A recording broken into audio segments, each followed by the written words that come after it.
evening, everyone. Welcome to class. Come in, come in. We got a couple minutes. Get yourself some space and we'll get down to it.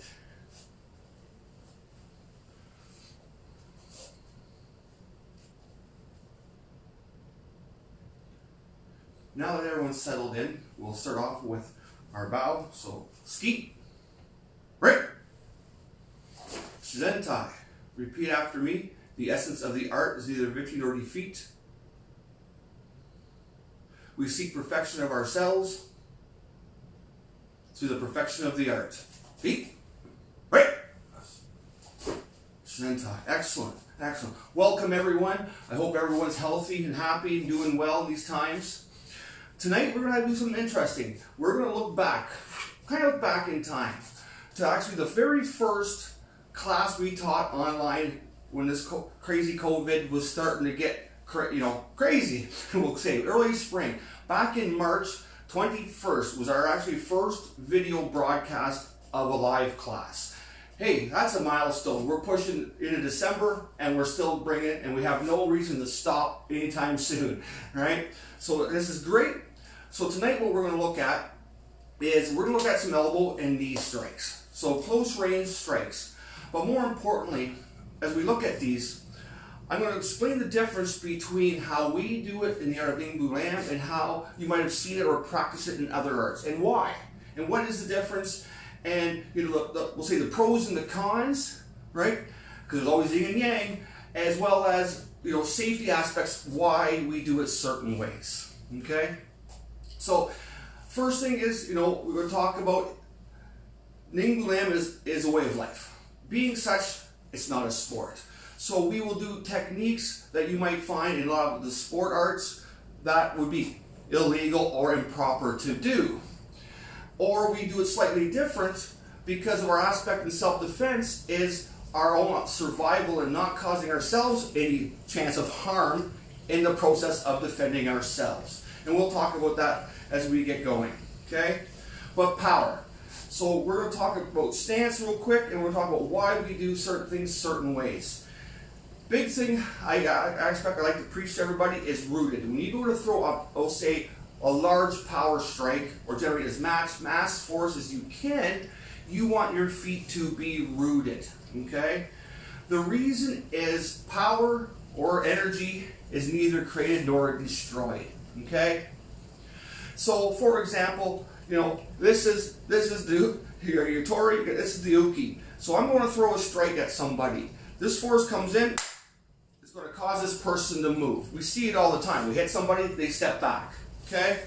Now all that energy we created and we deliver to that target now, okay? Some of it gets used moving this target back, okay? So there's loss of power. And it happens every time you strike somebody. Well, if we start thinking about what happens then is, if we move in and for some reason the attacker, can't move. Now we're able to deliver all that force into that target, okay? Or, worst case scenario, and if you've trained long enough in the combat arts, you would have sometime moved into a strike, stepped in or slid into somebody that's striking you, right? That's that process where you're moving forwards. This guy coming in with a strike, his technique is faster, right? It's going to cause you to physically almost stop in motion. So now, all that energy can be truly delivered, okay? So that's slightly, in a basic way, how that energy can be transferred from the target or the attacker, okay? Tori to the uke, for example, if you're looking at Japanese. So from the attacker to your defender, okay? So let's start off looking at, we'll say, the elbow strikes of Nyingbulam. We have three major elbow strikes. We call our lifting, our hooking, and our rowing, okay? And with all of these strikes, there's a certain part of our anatomy or our arm we strike with. And I'll come nice and close for this, okay? What you want to strike with is approximately 2 inches or 50 millimeters, 5 centimeters from your elbow, okay? It's where that muscle is. So if you flex your arm, make a good tight fist, you will see this get tight.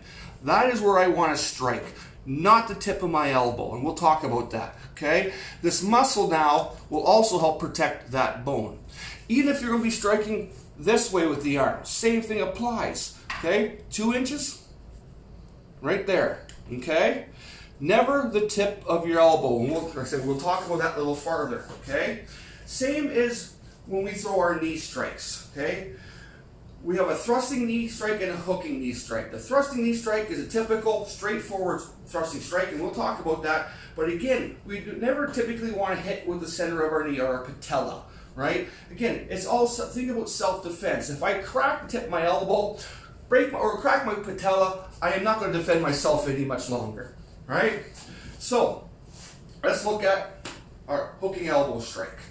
Actually, we'll do lifting first. A lifting elbow strike, and again, with all these strikes, they're close quarters, right? The person's in front of you, right? Or we slid in to reduce the space, right? We slid in, okay?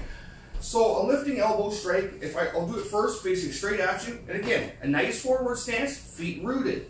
So if I'm going to do a lead hand, right? So it's my jab arm, lifting elbow strike, it comes to the center of my body, and we lift, okay? I make a fist, lift.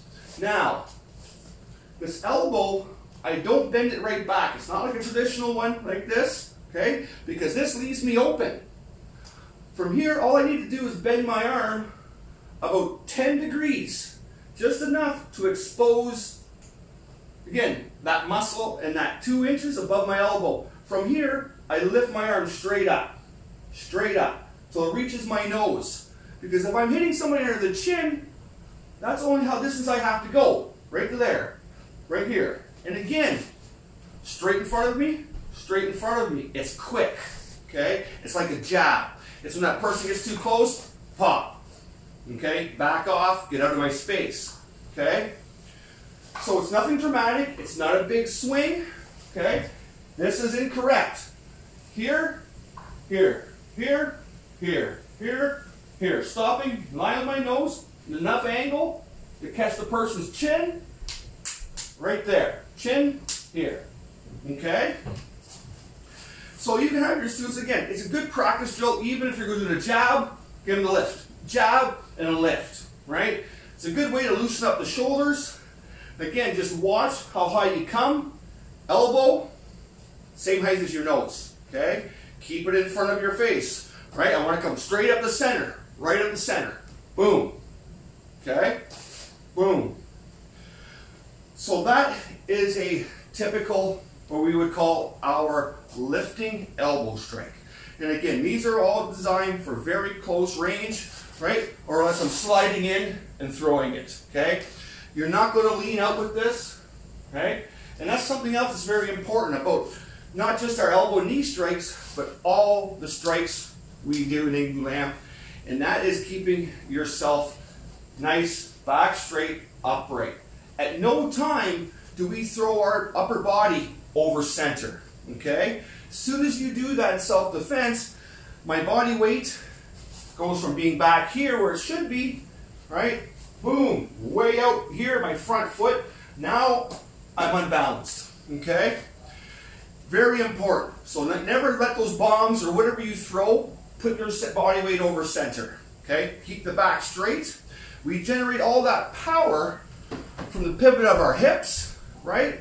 And the speed of our bodies, plus reduce motion, meaning we don't go through a lot of points. We go linear, straight movements, okay? Quicker, faster. So, again, lifting, straight up in front of us, okay? You can do it from the reverse side as well, okay? Not as common. It's a typical, used as a jab, right? It's right in front of you. It's to break that space when someone's too close to you, okay?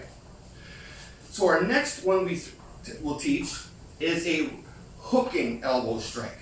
This is the one you'll see a lot that comes across in front of the body, okay? Comes up. The key of this is, again, hitting with this part of the arm, okay? Because a lot of times you're going to be striking the skull, okay? It's hard. This will take it, okay? Again, we don't want to be there 10 minutes. It's not an MMA fight. You have about 7 seconds to do something, okay? So we have to use it efficiently.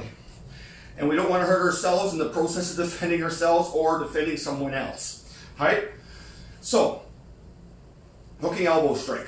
From here, the elbow lifts, it comes straight across. It's not a hook up, straight, okay?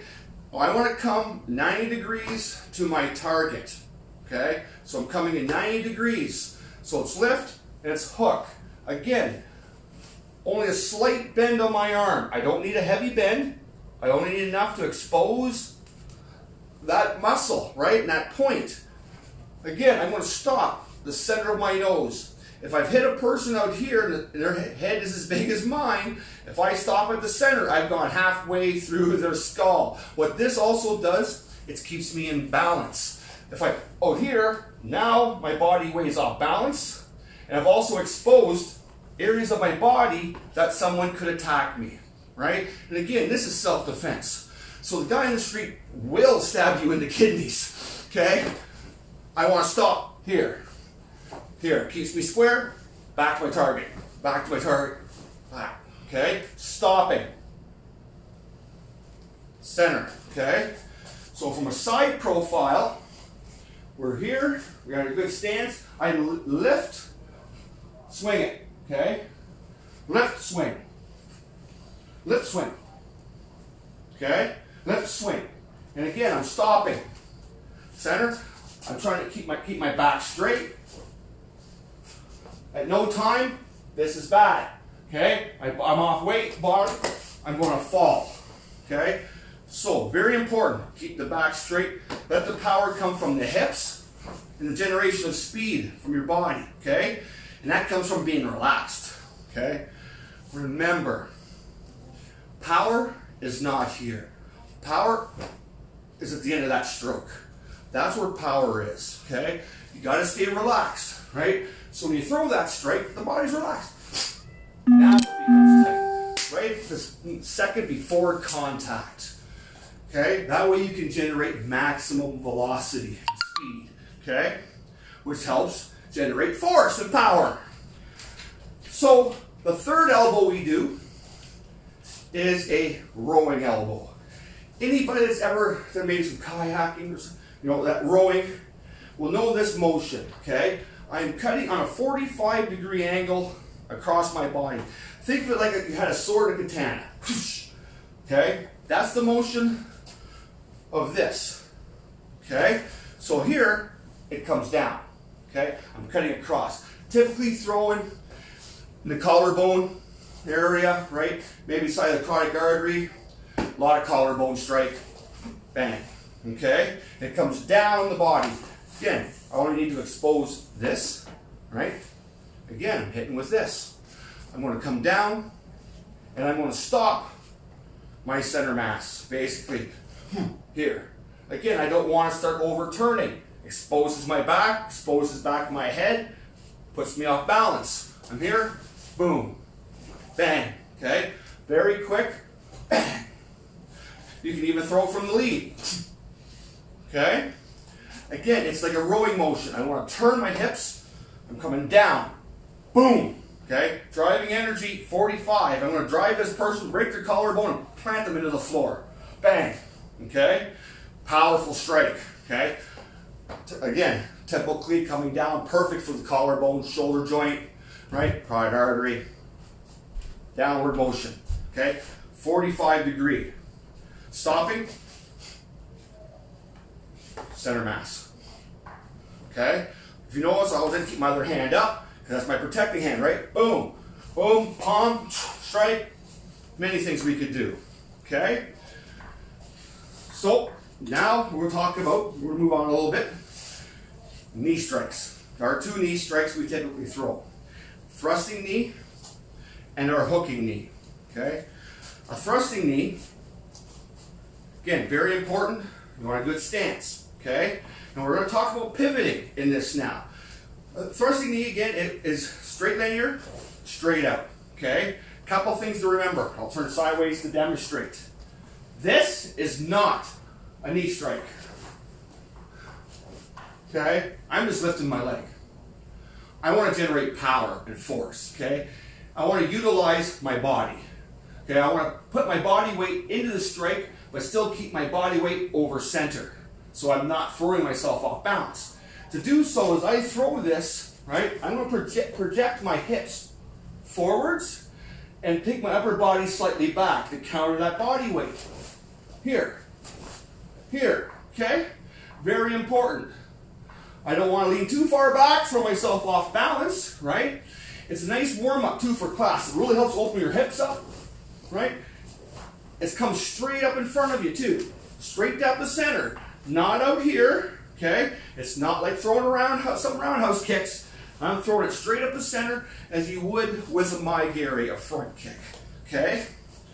But the difference is, I'm going to, like a thrusting front kick, I'm just not going to extend my leg, right?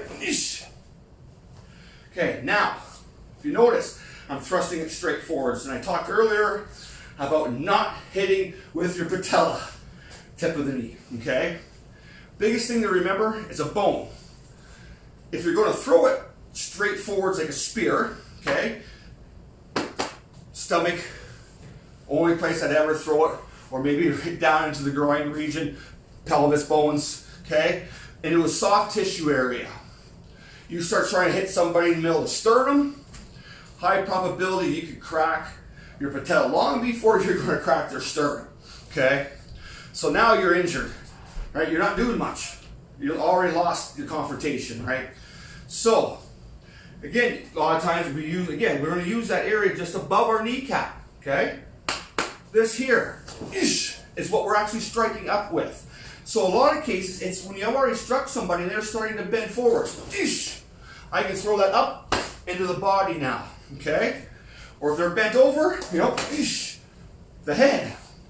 Only time you're going to spear, again, I will spear, or we will use that for strikes into the legs though, right? Soft tissue. One of my favorites, right? You pass a strike, right into their upper femoral, okay? It's safer, well, because it is soft tissue, okay? But anytime you're going to throw a major one, always think what I want to hit with, okay? And again, it's just above the knee, right? That chunk of muscle, that muscle right there, not the kneecap, okay? So, a couple things to remember now. You can throw this technique, it looks good. I'm still not generating maximum power, even though I'm thrusting my hips forwards, I'm leaning back, I'm breathing out. I'm missing a vital important thing, and that's opening up my hips to actually maybe even get another 2 inches of actual thrust into this technique. And that is done by pivoting this bottom foot, okay? So if I'm standing this way, I want you to really pay attention to this foot. So when I throw this, right? Especially if I throw a heavy one, right? You're going to turn, and it's that pivot which opens those hips up. It's like throwing a Maigiri, a front kick, right? You're never going to throw good Maigiri without pivoting and opening those hips. Knee strike, same thing, okay? If you're having trouble with it, your students are having trouble with it, one thing I always taught people to do, might be kind of funny, but get them to stand and walk down the floor. And the only thing you want them to think about is try to get their knee as high as they can, right? As they do this, they will start to naturally want to turn this base leg because the human body wants to open up. It doesn't want to fight itself. Keeping your hips closed, you're fighting your own hip structure. They got to open up for certain techniques, and this is one of them, okay?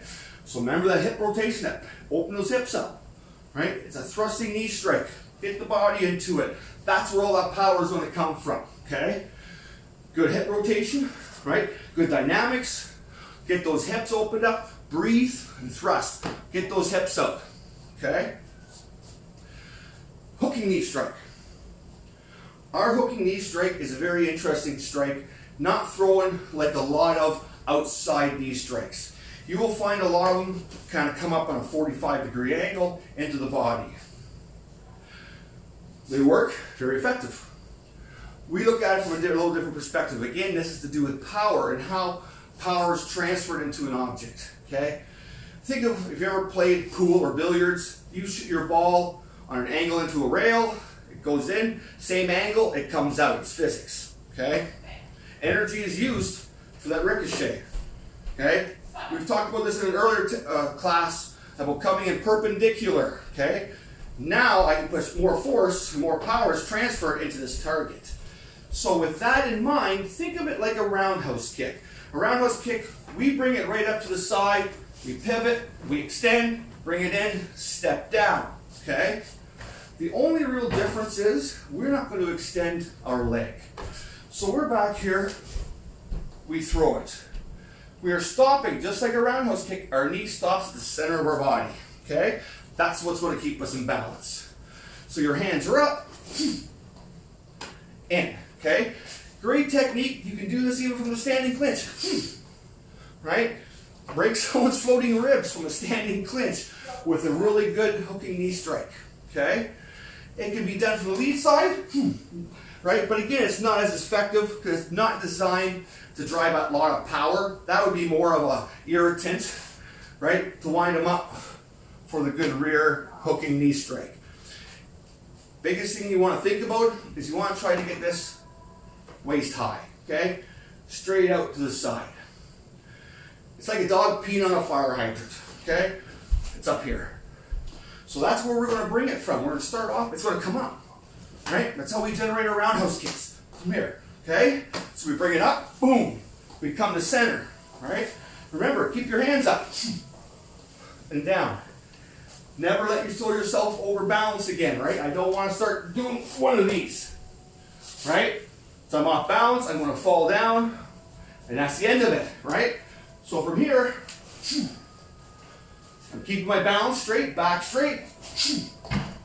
I'm throwing that knee strike, okay? Remember, it's self-defense. Last thing we want to do is end up on the ground, someone using your head as a soccer ball or football, right? That's scary. You know, we learn to survive from the ground when we have to. But right now, we're looking at trying to keep ourselves in an upright position. Okay? So, we're going to move on a little tiny bit. Something I didn't cover the first class, or that, class back in March, is we're going to take a look at some of these strikes now from the ground position. So you guys probably remember from an earlier episode, my 70-pound friend here, my heavy bag, okay? Been around for a long time, great training partner, never complains, okay? So we're going to look at some striking from the ground with these elbows and knees, right? And what makes some things different and why some arts or some systems do things certain ways. So let's first look at, maybe we're in a full mount, okay? I'm not going to go about the mount position. I'll just say you got your hooks in, okay? We got control over this person, okay?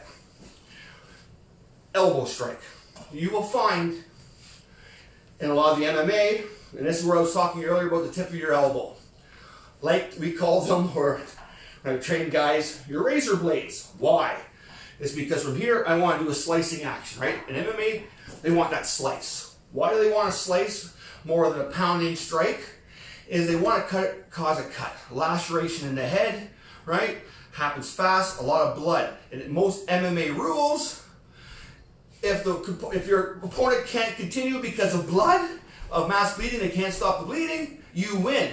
So it's a kind of a cheesy, cheap way to win, but it's been done, over the years, right? So again, that's great if you're doing MMA, but the street is not MMA. Concern there is if I go to slice and he moves his head and I hit the ground or an object, I'm going to destroy the tip of my elbow, okay? So it's vitally important that we're striking here, right? And if this is the person's upper body, this is his head, for example, there's an old trick we used to teach. It's a good training exercise. You take your palm, right? We're on top of this guy. My palm turns their head, right? From here, it's a drop, right? You throw it from the shoulder still. You're throwing all this force. You're still throwing hip, but at the same time, I'm dropping weight in, right? Great exercise. If you want to drop an elbow, that is how you drop it from the top. Not a hook, not a slice. Okay, if you miss, I'm going to wreck my arm. At least if I miss here, right? I'm hitting with the flat of this arm. Boom. Okay, less chance of hurting yourself in a self-defense situation, okay? So that is this strike. You can still throw your rowing elbow strikes, right? Boom, nice rowing elbow strike. Come down, collarbone, okay? That strike can be utilized very much from the ground. And again, you can still hold their head down, turn their head, bang, drop on a 45, come into their collarbone. Turn their head this way, come in here, boom. So there's options, but again, you're hitting with this part of your arm, okay? Roughly 2 inches, 5 centimeter area, this side of your elbow or the back side, which we're going to talk about next. So, again, I'm not going to get deep in tonight about body positionings and things like that. We're really looking at the strikes. So, got my friend here. Okay, we have a cross body. Okay, the biggest thing I'll say about a cross body, one thing to remember: center of my body, center of my chest, center of my body, on the center of theirs. Typically, right? I want my upper body weight holding them down, so I have control. Okay. If you're good at your top positions and this person at the bottom has never really done much on the ground, you will exhaust them fast and you won't be doing a thing. They're carrying your weight, and that's kind of your goal, right? So I'm here. I've got control maybe. You know, there's times when you'll have your knees tucked in, your elbows tucked in to get control. There'll be times when you have to move them out to counterbalance his weight, moving up, maybe trying to lift you up, right? You're going to counterbalance. But we're going to look at a strike now. So, let's say we're on the ground and I'm going to throw a knee strike. Remember my little demonstration earlier about this? This is what happens. Typically, I'm here, man goes to throw this knee strike, and look how much my bag moves, okay? That's his upper body moving away from that force, right? That force hitting him, and some of it's being used to physically just push him across the ground. Well, you know, yes, it hurts, but I'm not hitting with maximum force or maximum power, okay? How do I can stop that? Well, I'm going to do one of the things that we hate the most in life, is I'm going to check his body. So we're here, I'm going to bring this elbow back. Almost at the same time, I'm going to hit him, right? So we're here, I generate my strike. As this strike comes, eesh. You see the difference? The bag didn't really go anywhere. I braced his upper body, or it could be his head, right? Well, at that point of that strike, eesh. Okay? Same amount of power I generate, but now this bag, or this cookie, my attacker is taking all that power now, taking all that force. I am not losing it due to causing him to move in friction. Okay? So you want to check that body. Same thing applies for if you're throwing an elbow down, right? I'm here, if I have this body, big space here, and I go, eesh, look it, boo, his body moves, right? I don't want that. We're here. I'm going to quickly check, eesh, check, eesh, check, eesh. Right? He doesn't go anywhere. Now he's taking the maximum force, maximum power that I can generate. I'm not losing it. I'm a giver. I want to give him everything I got. Okay? So it's very important, again, body positioning and understanding how power transfers, not just the generation of it, which is extremely important, right? But once you've generated it, how to use it and get the best results or the maximum results you can get out of it, especially for a self-defense situation, right? Because again, we do things slightly different with the whole premise of this is a tool for us to make us better people, okay? It is a way of practice, mental focus, physical training, okay? And how to understand our bodies and who we are, right? So, please, any questions, concerns, comments, fire me an email, okay? Fire me a message. I will always respond, always listen, okay? And again, I hope you really enjoyed class tonight. We went a little long, but that's all right. Anybody knows me, my classes typically go long. But I'm a big explainer, but I want you to understand why we do what we do, okay? That is just as important as how we do what we do, okay? So with that, we will bow out. So skeet, Right. Shizentai. Repeat after me. The essence of the art is neither victory nor defeat. We seek perfection of ourselves through the perfection of the art. Right. Right. Thank you very much, everyone. Class dismissed. Be safe. See you soon.